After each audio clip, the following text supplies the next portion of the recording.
Well, hello there, everybody. This is Hope Resurrected Podcast, and we are going to start on Leviticus.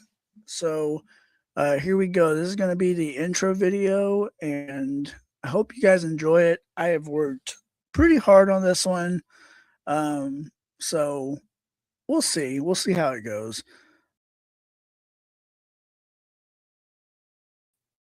We'll start now in a second here. All right, just getting a screen there, and here we go. We're just going to do the intro. This should be pretty quick. Um, so as always, I do a little intro here. Um, I am Eastern Orthodox, so this will be a Bible study series. I'm going to come at this book from an Eastern Orthodox perspective as best as I can, but I will try to make this study approachable for everybody to learn from. So I will often come at each book with some perspectives that come from my studies of Second Temple Judaism and the ancient Near East. So much of this Bible series is going to be done through a Second Temple Jewish and early Christian lens.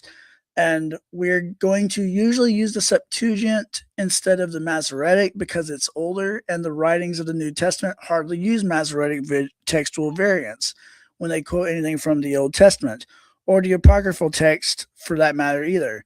So the Torah and the Pentateuch are 5 books that, from the very start of Judaism, were seen as being part of a unit. The Pentateuch, meaning 5 scrolls, consists of Genesis, Exodus, Leviticus, Numbers, and Deuteronomy. Torah is Hebrew for teaching, to teach, to guide. A lot of people commonly accept that it means law, and this is because in the Greek, Torah is often translated to nomos, which has often been in English turned into law. However, the Torah nomos teaching of the Hebrew people is much more than just laws and commandments to follow. The Torah also guides in culture and its way of life.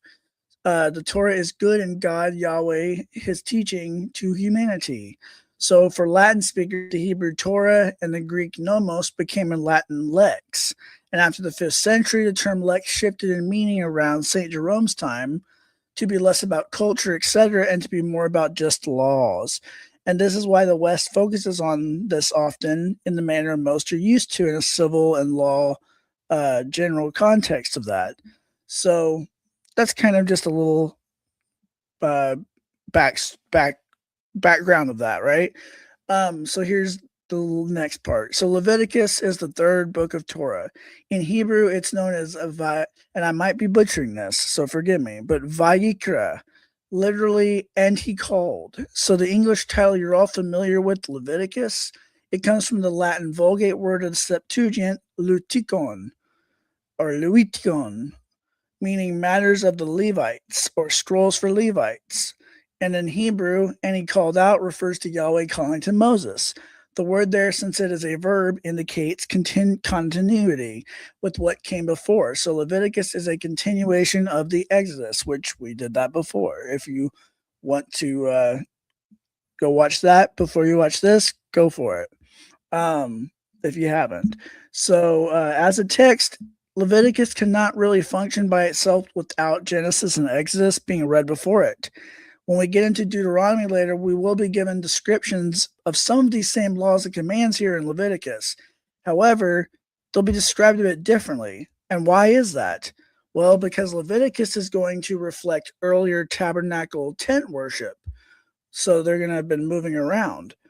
While Deuteronomy is going to reflect temple worship. So, does this contradict each other? No. Deuteronomy begins as the Israelites will begin settling on the land. So, many of these practices had no choice but to shift and change now that they were no longer traveling as nomads. So, throughout this Bible study in particular, I'm going to be explaining the Torah and why some of these laws and commands are not being done away with, but have been superseded, and why some practices here in Torah have changed because of Jesus Christ, such as like why do we no longer do animal sacrifices? Why are they no longer done? So because Torah is not destroyed by the new covenant, it's fulfilled through Jesus Christ. So that's going to be a lot of what this podcast in particular is going to be focusing on. And I did this with Genesis and Exodus also a little bit, but Leviticus, I'm going to be really focusing on that quite a bit. Like, I'm going to give the context of the Old Testament, and then New Testament. We're going to get into that quite a bit too on this. So, lastly, most of Leviticus will be God talking to Moses, telling him what needs to be passed on to the people of Israel because he's been given that position of authority to repeat it and apply it. So that's all I've got for today for this particular um hold on, let me get this on here. Yeah, so that's all I've got for today. That's the intro to Leviticus. I'm going to do another one soon, and it'll be Leviticus.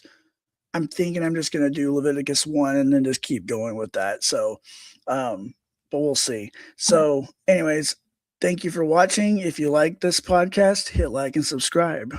Thank you. God bless you. And I hope y'all have a good day, week, year, whatever time you're watching this. Thank you.